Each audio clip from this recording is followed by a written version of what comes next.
Amateur Traveler is in its 20th year now, but can you imagine if I had people on the show who had never been to the destination, but had just read about it or seen a movie about it? That wouldn't make any sense at all, and you wouldn't listen. We all know how important it is to receive advice from people who know a destination to get the most authentic local experience. And a great option for experiencing this is Explore Worldwide and their authentic small group adventures, led by local tour leaders, perfect for solo travelers who want to meet like minded people with a desire for adventure. I'm often an independent traveler, but two of my last three trips were with small group tours because they organize everything and it's a lot easier. If you want to recreate the tour I did to Malta, they have a Malta and Gozo Discovery Tour. I'm intrigued by one of their tours called A Taste of Sicily. The company again is Explore Worldwide, and visit exploreworldwide.com to learn more. And thanks to Explore Worldwide for sponsoring this episode of Amateur Traveler. The nights are long, the days are short, and the weather is chilly to downright cold, depending on where you are. It's a good time to slip into a Quince iconic Mongolian cashmere sweaters, which start at only $50. You can treat yourself to everyday luxury at an affordable price with Quince. If you really want to dive into luxury, you can check out their leather handbags, washable silk shirts, and European linen sheet sets. Whatever you're looking for at Quince, all the prices are 50 to 80% less than similar brands, and they do that by partnering directly with top factories and cutting out the middleman. They only work with factories that use safe, ethical, and responsible manufacturing processes. And of course, they use premium fabrics and finishes for that luxury feel in every piece. But you've already heard me rave about my Quince travel pants. Treat yourself this winter without the luxury price tag. Go to quince.com/traveler for 365-day returns plus free shipping on your order. That's QUINCE.com/traveler to get free shipping and 365-day returns. Quince.com/traveler. And thanks to Quince for sponsoring this episode of Amateur Traveler. Got my bags packed, I'm on a roll. I'm heading out there and I'm ready to go. I'm looking real good in my passport photo. Oh, no. Amateur Traveler, episode 641. Today, the Amateur Traveler talks about hikes, waterfalls, and fjords, swimming with dolphins, RVs, and Lord of the Rings as we go to New Zealand. I know that I should be heading home, but maybe not today. Welcome to the Amateur Traveler. I'm your host, Chris Christensen. Let's talk about New Zealand. I'd like to welcome to the show Hanson Cheng, who's come to talk to us about New Zealand. Hanson's best way to reach him is going to be on Instagram as Hanson Cheng with 2 G's. Hanson, welcome to the show. Thank you for having me, Chris. And from your Instagram, we're going to see your stories and all sorts of other things like your videos. But you've come to talk to us about New Zealand. You have been in New Zealand recently.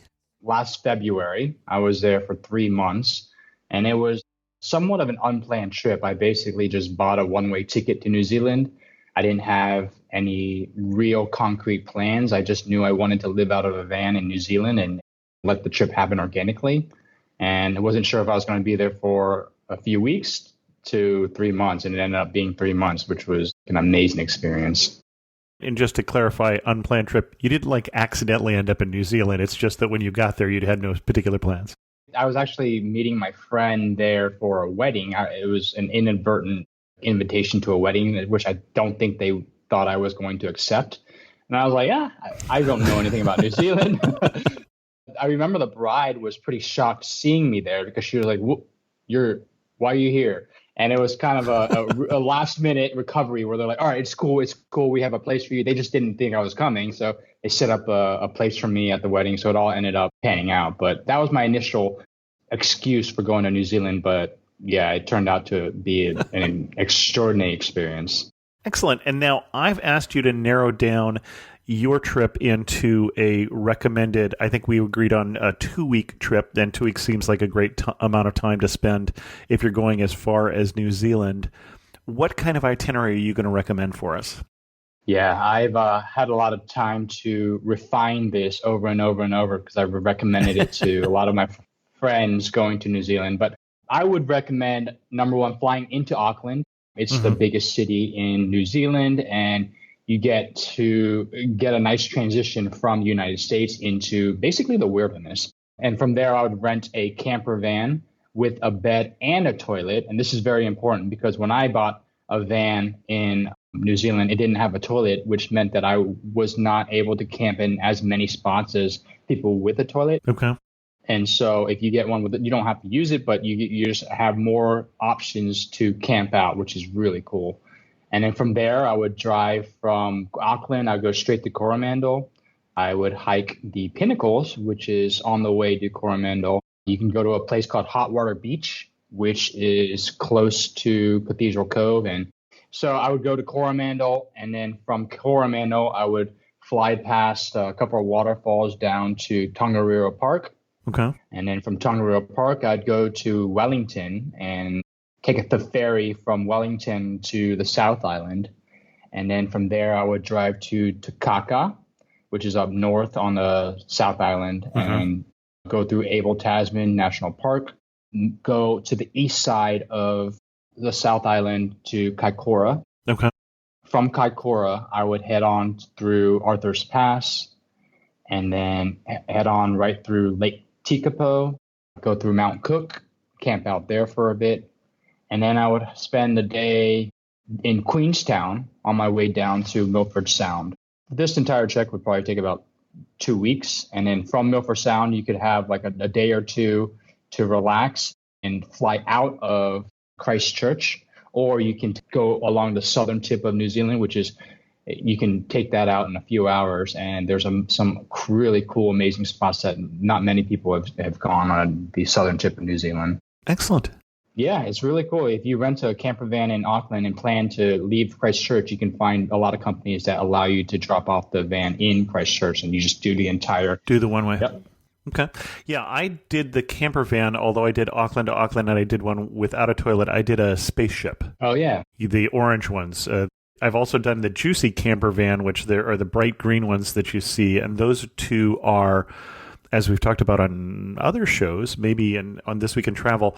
Actually, we did a show recently on RV travel and This Week in Travel. I think I mentioned it there. Those are smaller vehicles. They're converted minivans, and I was traveling alone, and I wasn't as worried about the toilet part there, so that also was a good option. Excellent. Let's go back and do that in a little more detail. Then you started us in Auckland.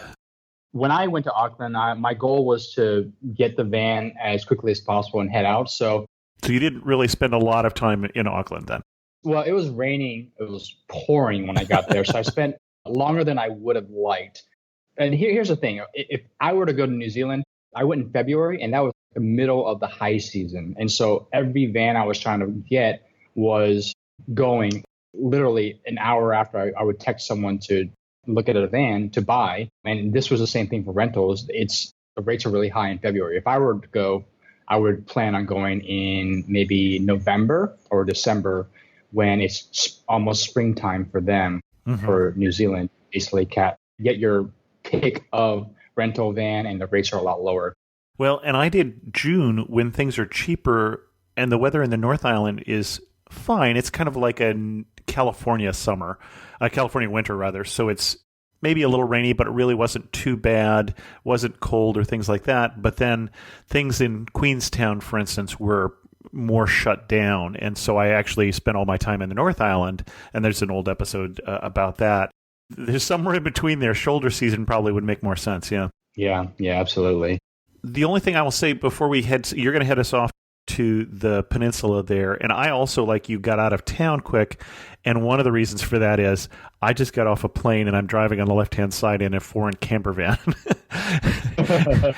And that first day was a little awkward. I think I went and found a parking lot and parked it and hopped in the back and slept until I felt like my body caught up with the time zone. But then I actually headed up to the Bay of Islands and did a little exploring up there, did the treaty grounds up there where New Zealand became a country, did a trip out a boat trip and such. So there's always going to be choices here. So headed us to the Coromandel Peninsula. Yeah, yeah. Well, funny story about that was the first time I was driving on the left side of the road too, and yeah, it's crazy. You hit those roundabouts where there's these roundabouts that don't stop. If you go on it, and I was looking at the wrong direction, I just kind of veered right through it and almost got in an accident. I was like, okay, I think I'm getting the hang of it. Luckily, nothing happened, but be very careful when you start driving a camper van through. I've scared a few people at roundabouts before driving on the left hand side. I think that was in Australia in a car even. So yeah, I would head up right up to Coromandel, and there's an awesome spot to hike. And if you basically sleepwalk your jet lag, you can go and hike. It's called Pinnacles, and it's on the way to Cathedral Cove, which is the main spot I would head out to camp in Coromandel. It's a really well-known and beautiful hiking spot. It's called Pinnacles. After that, I would go down to Hot Water Beach. You mentioned the Cathedral Cove, and for movie fans, Cathedral Cove was featured in the Narnia movies, either the first or the second movie, and I don't remember which one. And so if you go there, it may be familiar. Very pretty place. Oh, wow. I didn't know that. That's pretty cool. After the hike on Pinnacles, what's really cool is there's a place called Hot Water Beach, which is right next to Cathedral Cove. Yep. And what happens is at low tide, the water comes out, and you dig these holes as the water's coming out, and the water fills up the holes you dig. And a lot of people, the locals, come there and just kind of sit in the holes, and the volcanic activity underneath the holes heat up the water. So it's like a natural beach spot, which is really cool. And that's always a relaxing place to go after a hike and just a long trip. But for me, I actually had met some friends that were in New Zealand, or locals, and they were like, Hanson, jump in our hole. And I ran and jumped in. Yeah, it sounds weird, but I jumped in the hole, their spa that they made, and I didn't realize my phone was in my pocket. And so this was like this third day I was in New Zealand, or second day. And so going forward from that point, I didn't have a phone a month and a half. So everything I tell you after this was I was forced to organically create this trip from just word of mouth, which is actually, it took a little shock, but getting off the grid like that was really exciting, and it allowed me to find these places that aren't on like TripAdvisor or anything like that.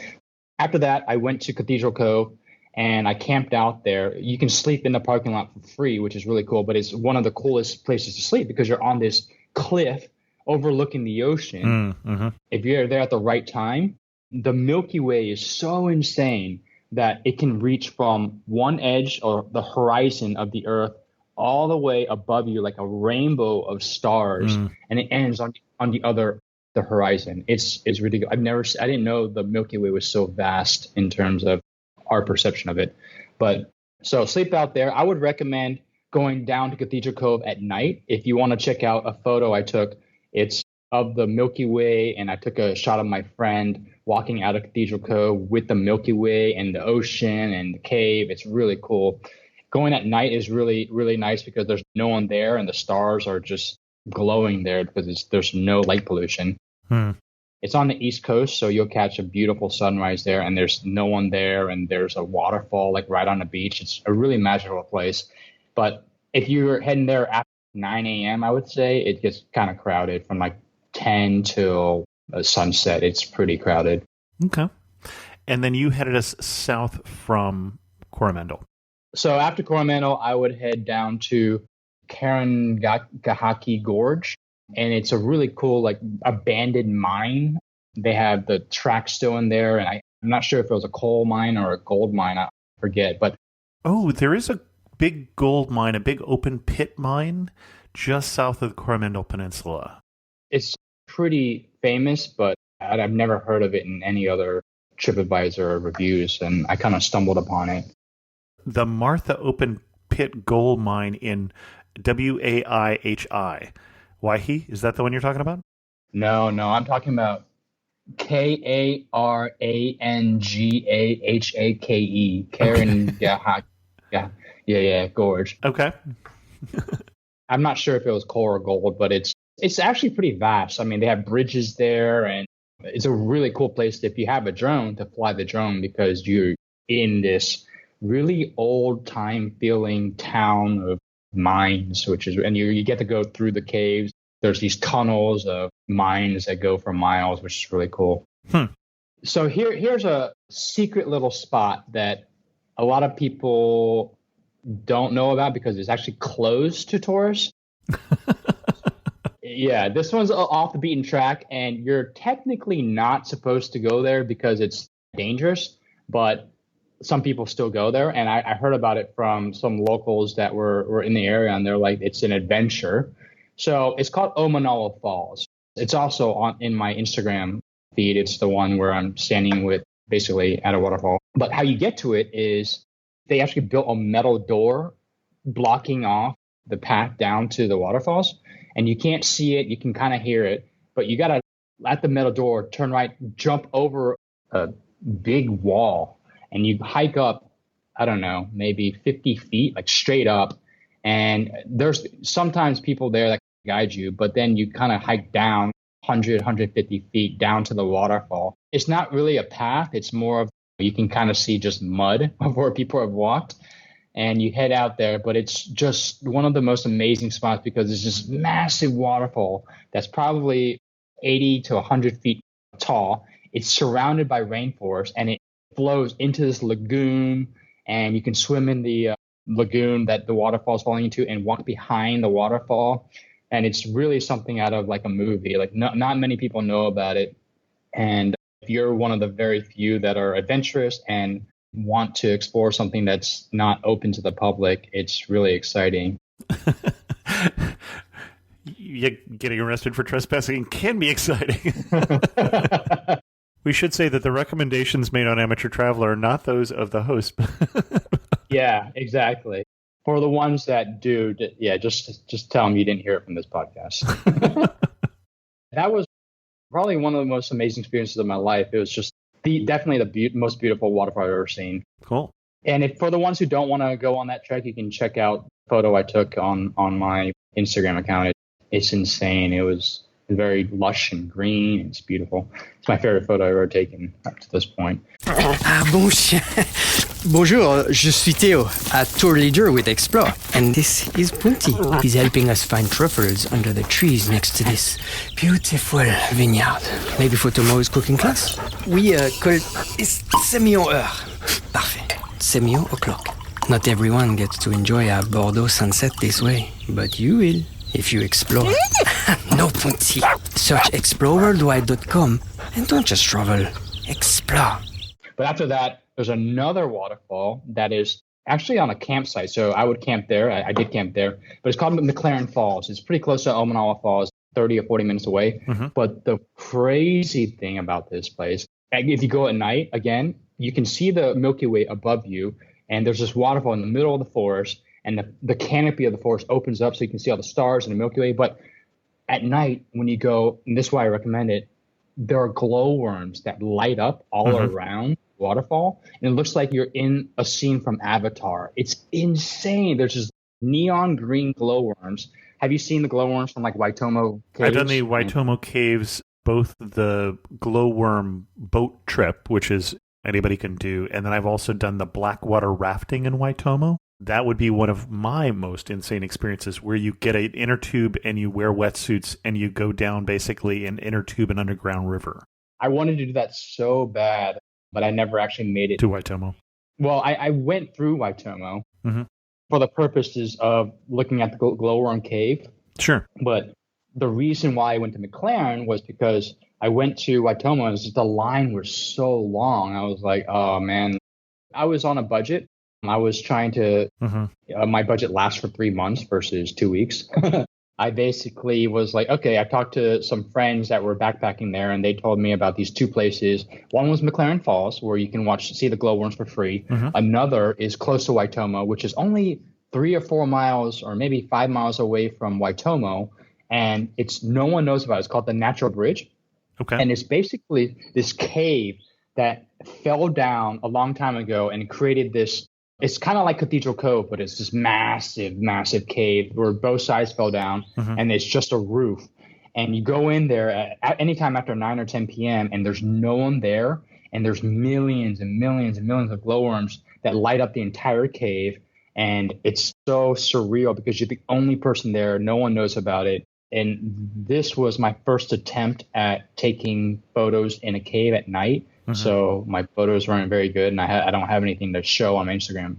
I spent several hours there just like by myself in a cave, which is something I would never have done, but the glowworms there, which made it a really magical place. So those two places, I would either camp out close to Natural Bridge or McLaren Falls, or after the gorge or Omanama Falls, and check out the glowworms. And those are must do's. I would recommend. Okay. And I'll put a link in the show notes to the Blackwater rafting experience I had so people can read more about that in their copious free time. Where to next? So Tongariro Park is an absolute must. I'm not a huge Lord of the Rings fan, but I think that was the Mount Mordor, I think it was. Okay. Or, well, I could tell you weren't a big Lord of the Rings fan because you already skipped Matamora with the Hobbiton set. Yeah.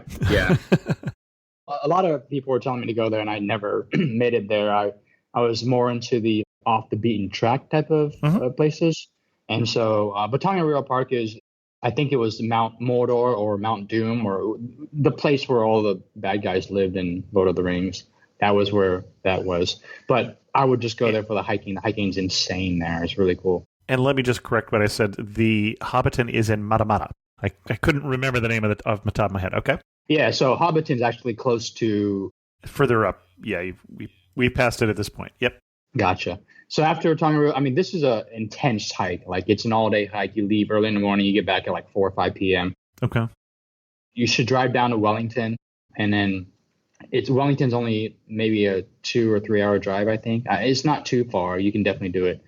And then just find a nice hotel or a nice place to rest up because you've been on the road all day or the last couple of days. Get a nice cup of coffee in a cafe, get some good food. Because out of this whole time, you're living off camp food in a van. It's nice to break that up in Wellington. So Wellington's a beautiful city. So we basically, Auckland is in the north part of the North Island. I mean, you can go further north of that, and that's where Bay of Islands is that I mentioned. But most of the island is south of Auckland, and Wellington is way down at the southern tip. So we've now done the North Island from north to south pretty much. So you started to say Wellington. What would you recommend in Wellington? Well, if you're in a van, I actually ended up sleeping in some of the car parks in Wellington just because I had a van. But if you want to get a nice hotel, there's definitely a lot of nice places to stay in downtown Wellington. The food's really good in Wellington. There's just the downtown area where the central business district, there's a lot of great places to eat. Off the top of my head, I can't think of any that I really remember, but it was just a pit stop for me before I headed onto the ferry. So that you would take the ferry from close to Wellington and go down to the South Island. Well, and before you take the ferry, 2 more things. One is, again, for the Lord of the Rings fans, in Wellington, you can go to the special effects house, to Weta Digital, that did all the special effects for Lord of the Rings. And so that would be something you might want to do. And then the other popular spot that we skipped on this particular trip that you might think about if you're doing the North Island is Rotorua. And that's a real volcanic area and also a real central area for finding out more about the Maori culture. And really, if you want to know more about the Maori culture, that's going to be pretty much North Island. That's where most of the Maori tribes are. So I wanted to bring it up now because once we get to the South Island, not so much. Okay, you're taking the ferry? We kind of breeze through the North Island because I think a lot of the South Island has a lot of nature and just untouched world to experience. And I would recommend everyone just who wants that, just go straight to the South Island. Like next time I go to New Zealand, I'm going to be going straight to the South Island because there's just so much to explore down there. So when you head off the ferry, it's a few hours and it's actually kind of relaxing to just like hang out on the ferry, and then you arrive in the South Island. And now you're arriving in Nelson or Blenheim? It's close enough to Nelson where you can say Nelson. I think it's like a 20 or 30 minutes away from Nelson. I'll give you that. Okay. I stayed in Nelson for like a week when I hit a wall, but I wouldn't recommend anything in Nelson. So I would go straight to Takaka. Okay. Takaka is a little cool, almost like a yogi / hipster type of town up north. Okay. It's got a good vibe to it. A lot of backpackers go through there. There's a rock climbing there. There's a cool rope swing that you can go check out on a little river. But it's a good place to camp out and check out a lot of cool bike trails there. If you like mountain biking, Takaka is like the outdoors area where a lot of people come and just stay there for a few days or a couple of weeks just to explore nature. Okay. It's a great home base to explore Abel Tasman National Park. And in Abel Tasman, you can go sea kayaking. There's just these routes where you can hike for days or even weeks through the entire Abel Tasman National Park, and it's beautiful. There's waterfalls there. There's beaches, and sometimes there's even whale sightings in that area if you're lucky. But my favorite part, and this is why I'm taking you to the north of the South Island, is a beach called Wairariki, but the New Zealanders actually, whenever you see a W and H, it's pronounced with a F, like F. Right. So it'd be Whaurariki. So Whaurariki Beach, it's up the north. It's very, very north. And it's actually very hidden. You have to Google specifically for Wairariki Beach. And this beach was the most amazing spot, my number one spot in all of New Zealand, just because not many people go there, and it's a little bit off the beaten track. But you go there at the right time, which is low tide. There's a seal colony there. And when low tide out there, you can walk out to almost several hundred yards out into the ocean at low tide, and there's pools that develop, and baby seals from the colony play in these pools. And it's natural, it's wild, and you're not supposed to go up and obviously interact with the seals, which we didn't, but the seals are very curious, and it's okay for them to come up and interact with you. I actually have video of a baby seal like swimming up all the way up to me and touching me on the leg, and it was insane. There was 3 baby seals and just me and 2 of my friends that I met in New Zealand watching these baby seals play in the ocean at low tide, and it was insanely magical. And staying there for the rest of the day and just like hanging out and talking, the most beautiful sunsets I've ever seen are on this beach as well. To the east of this, we went horseback riding. There's amazing places to go horseback riding in, I think it's called Pupanga. Okay. There is a huge spit, basically a land that protrudes off of the main island where you can walk along, and it's almost like a sliver of beach that goes into the ocean, and a lot of whales go through there. So you have a better chance of seeing whales there than Abel Tasman. It's really, really cool there. And there's these massive cliffs. It feels like you're in Ireland almost. The Cliffs of Moher. Yeah, exactly. That's the one in Ireland, not the one here. Sorry. I want to be clear there. You're standing on these cliffs, and there's just rolling hills of green pastures on these cliffs. There's no one around. It's really cool. So the north, obviously, from how I'm speaking, I'm in love with that area. It's very sentimental to me. So after that, I would recommend going just down to Kaikoura, which is kind of backtracking, but it's one of those places that you definitely want to hit. This is the hub of where you can go and interact with dolphins, almost guaranteed. This is something, if you want to do, you need to book in advance. I would say the second you book your New Zealand trip, book your dolphin experience where you go on a boat, and they're very respectful of the wildlife there. Mm-hmm. Yeah, I think that's true all over New Zealand. It's the same sort of thing with the dolphins. They can approach you, but you can't approach them. Yeah. Mm-hmm. I'm in Bali right now, and here they like chase the dolphins. Right. And that's what I definitely don't support that. But in New Zealand, it's across the entire country. You're absolutely right. They're so respectful of the wildlife, the environment. Mm-hmm. It's the cleanest country in the wild that I've ever seen. There's very, very little to no trash, and they're very dole out huge fines for people who litter and don't follow the rules for camping. The only thing it's littered with is sheep. Yeah. There's so many sheep, and sometimes more sheep than people. There are, yeah, and you can't really see it's like sometimes you don't notice the boundaries.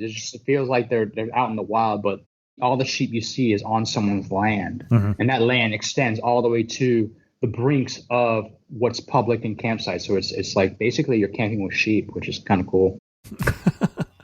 Well, and New Zealand, as I recall, does have free camping, where you can pretty much camp everywhere but be respectful. Yes. That actually is a good transition, because after Kaikoura, we're heading on to Arthur's Pass, which is just a mountain range in the middle of the South Island.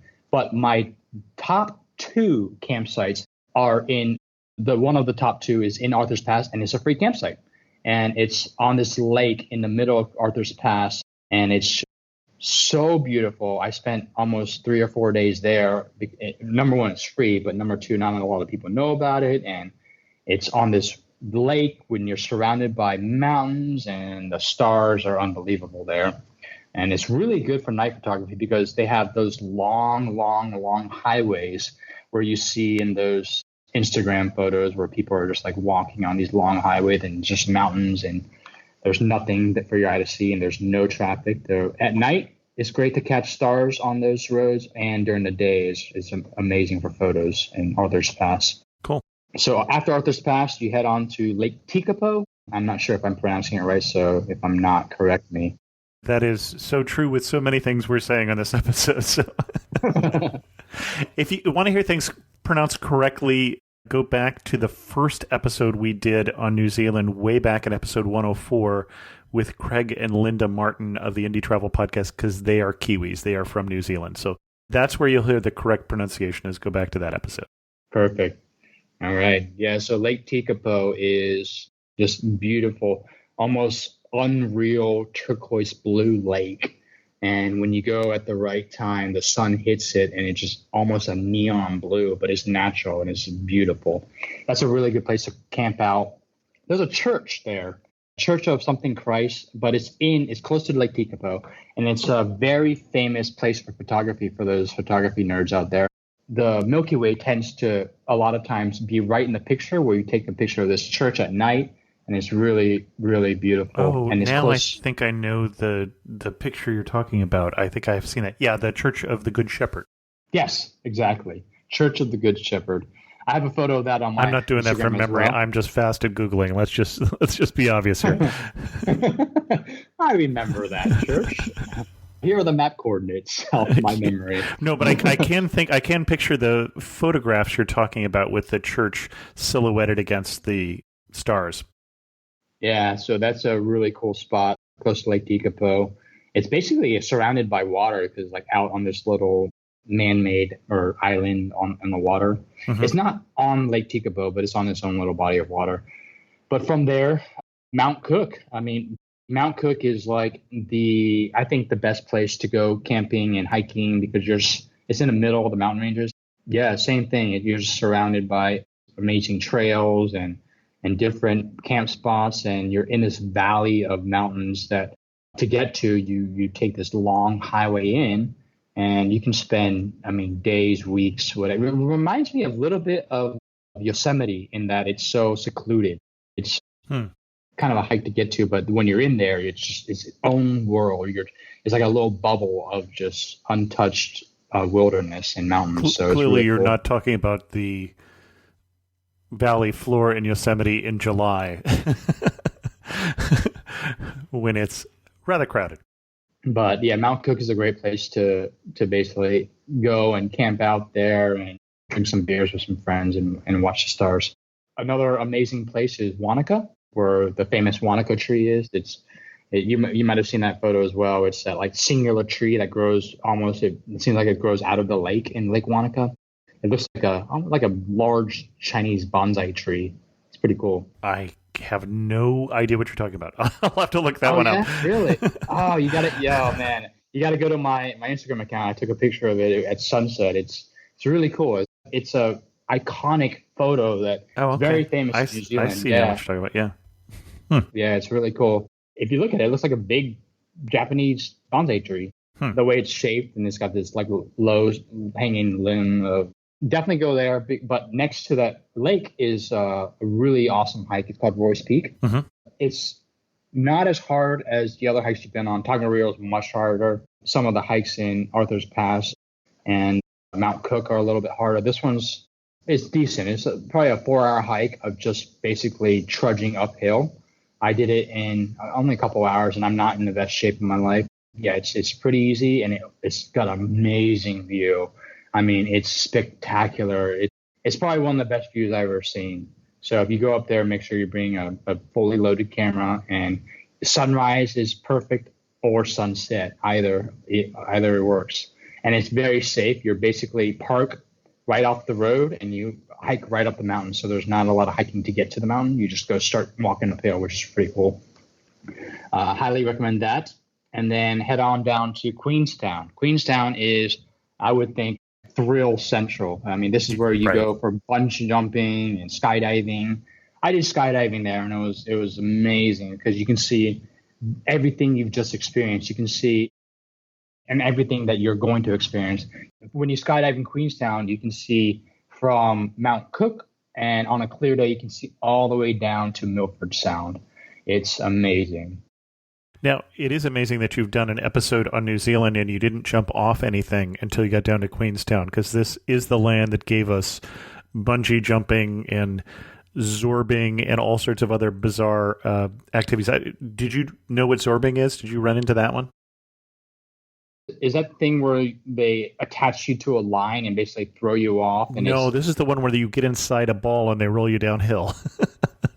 No, this is something they have in Rotorua, and I'm sure that they have other places in New Zealand as well, but it's again a crazy Kiwi thing. Zorbing. Actually, no, you're the first person to tell me about that. That's crazy. Clearly you didn't listen to episode 104 of The Amateur Traveler. Zorbing. No. Very cool. Okay.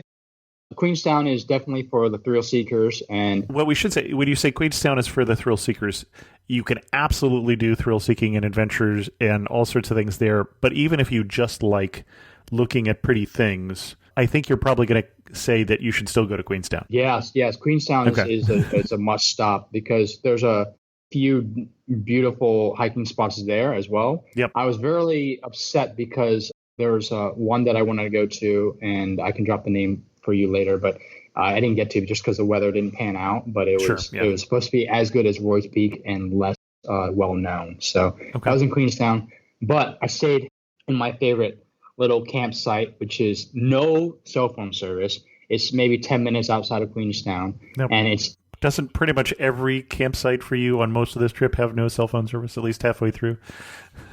Yeah, you're right. But this one, for some reason, stood out the most because I don't know. It was like, wow, we have no cell phone service, but we haven't had cell phone service at all in the entire country. But this one specifically, we remember.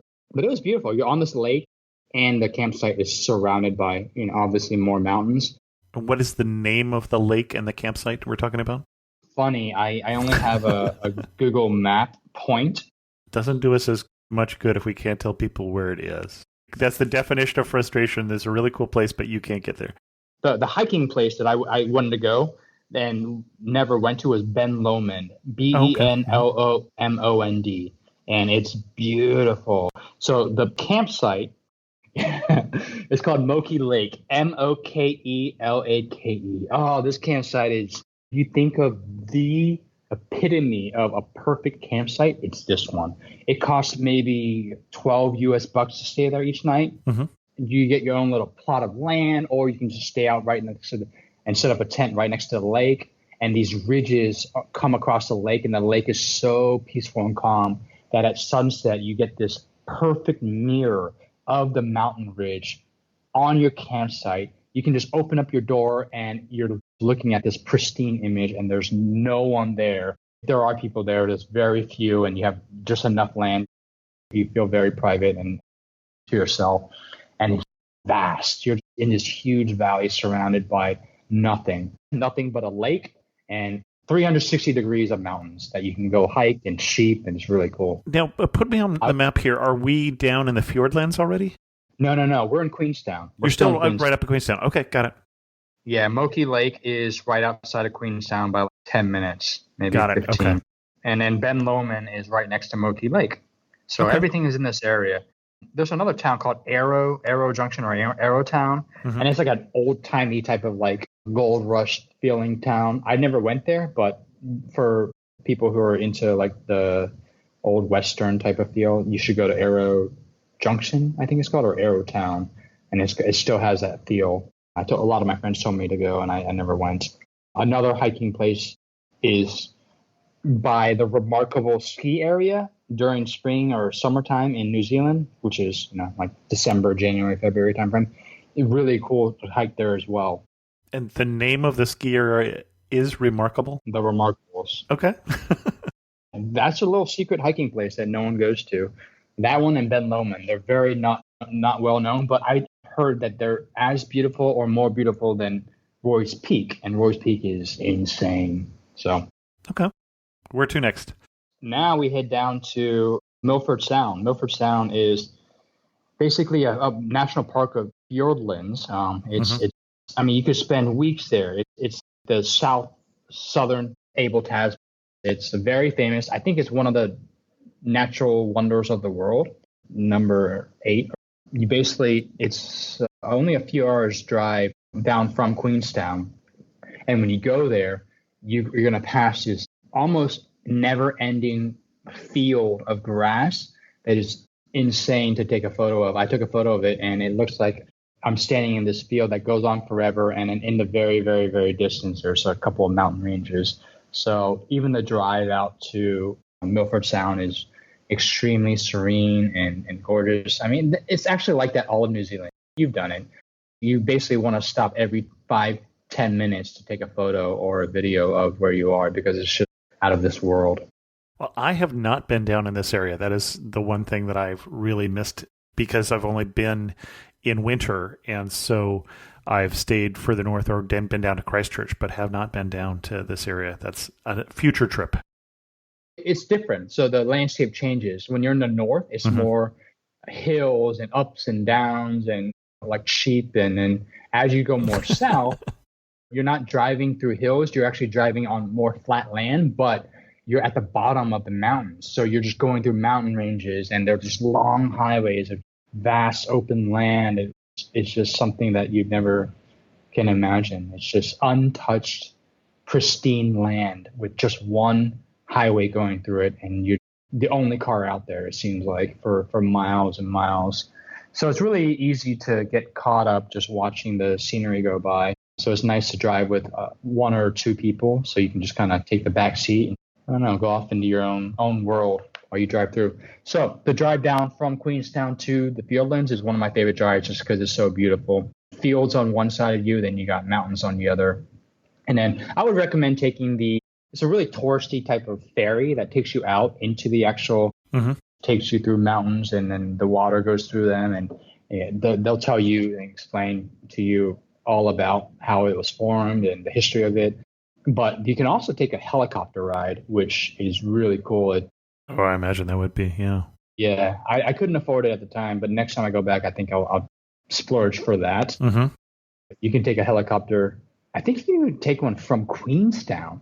A helicopter ride down to Milford Sound, fly around, and come back. And I would probably recommend that because it's from skydiving. So for those of you that haven't been skydiving before and you want to do it for your first time, I would highly recommend that you do your first skydiving experience out of Queenstown, overlooking Milford Sound, overlooking Mount Cook. It's insane. It's going to be an unforgettable life experience for you. Excellent.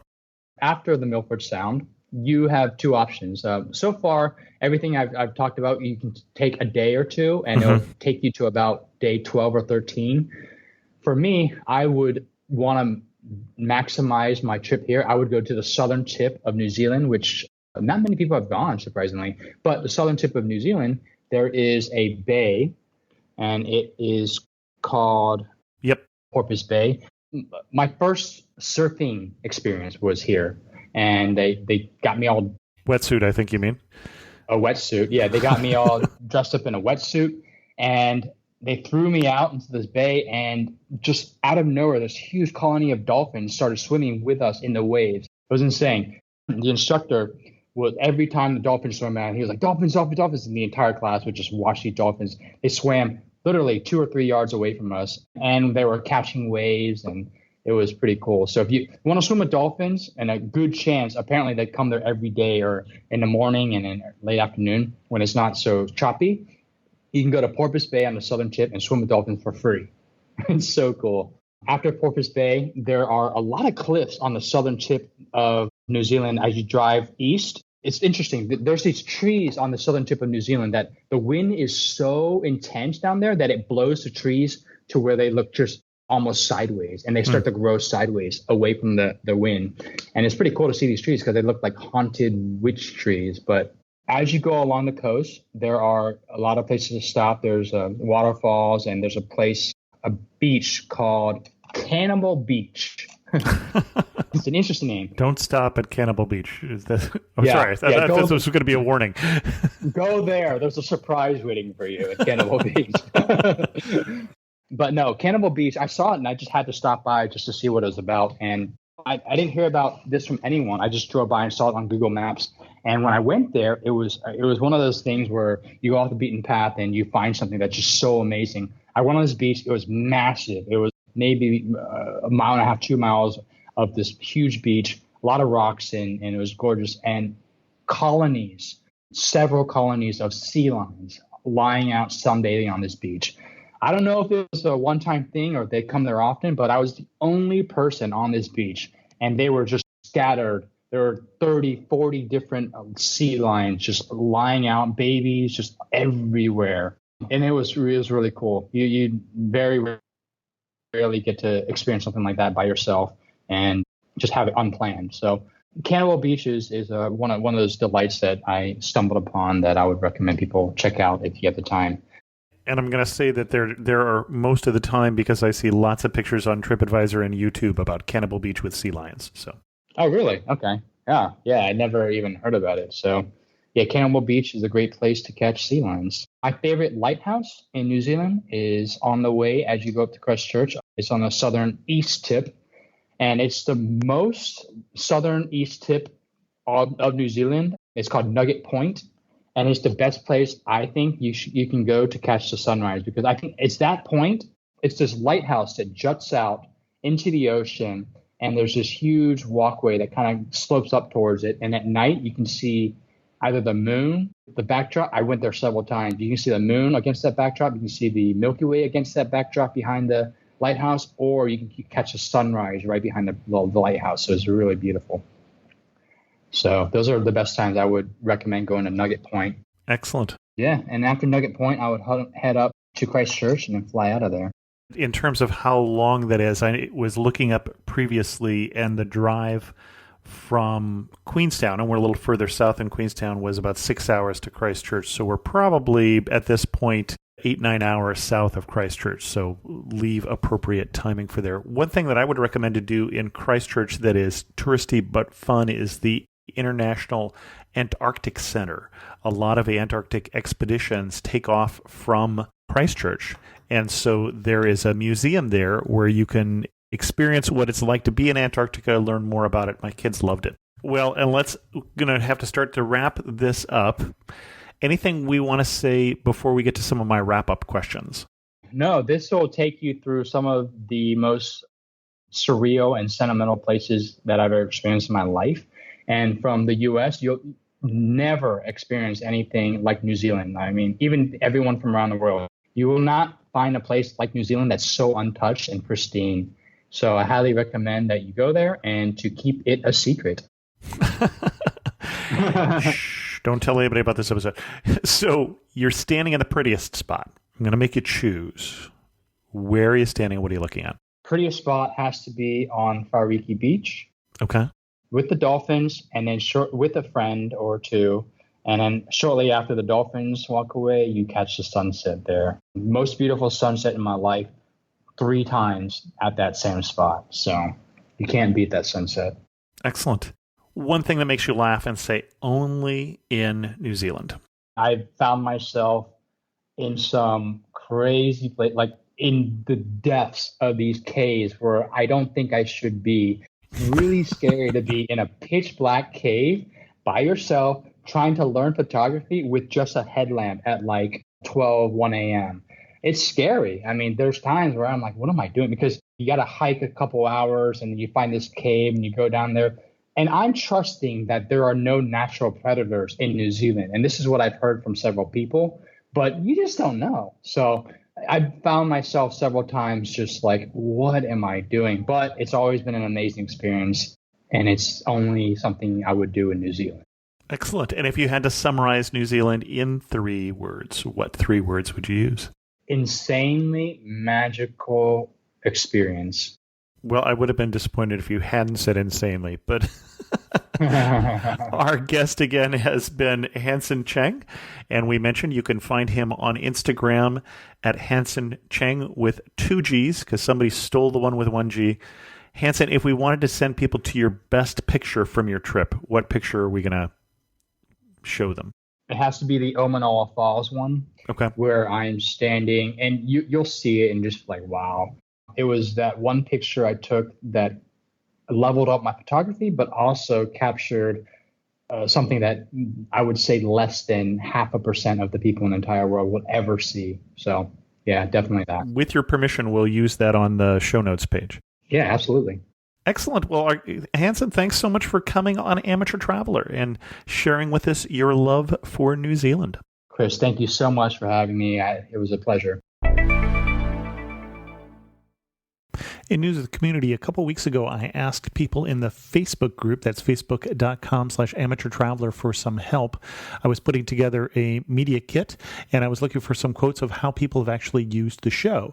And Savio didn't get it back to me in time for that, but the quote he sent me was, "I'm currently on an 8-week epic journey that is taking me through Australia, New Zealand, Singapore, Thailand, Laos, Macau, and Hong Kong. Although I have traveled to some of these places before, once I have my itinerary set, the first thing I did was to download and listen to all the episodes about these countries or cities from the Amateur Traveler podcast. I know I would always learn something from Chris's guests who are knowledgeable about the places. I also enjoy Chris's interviewing style, and I love his questions near the end of the show. What the guidebooks miss, and what are the overhyped sites that I could skip. Finally, the show notes for each episode are great resources. Some I have used."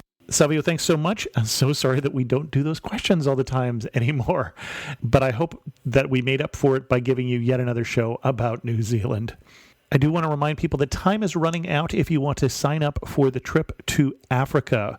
I need 2 more people to sign up in the next couple of weeks to make sure that that trip is going on. We're really close now, and you can find out more about that at amateurtraveler.com/Africa2019. And with that, we're going to end this episode of Amateur Traveler. If you have any questions, send an email to host@amateurtraveler.com, or better yet, leave a comment on this episode at amateurtraveler.com. And thanks so much for listening.